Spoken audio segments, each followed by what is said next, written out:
Kamran on a serious note बगैर अल्फाज चबाए Pakistan field marshal Asim Munir साहब की क़यादत में बहुत ऊपर जा चुका है और मेरा ख्याल है जितने लैंडमार्क हमारी अचीवमेंट्स हैं तो वो उसका सेहरा आसिम मुनीर साहब को बांधना होगा, चाहे मुझे अच्छा लगे या बुरा लगे।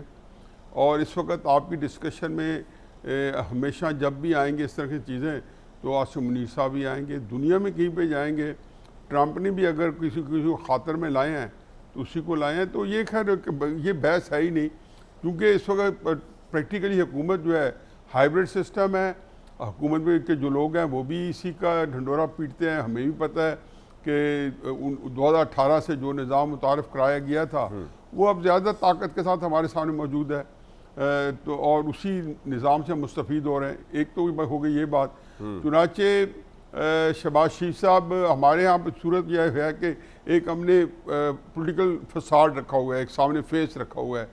वो फेस हर वक्त सियासत के दान ही होते हैं और वो कभी मजबूत होते हैं कभी कमज़ोर होते हैं।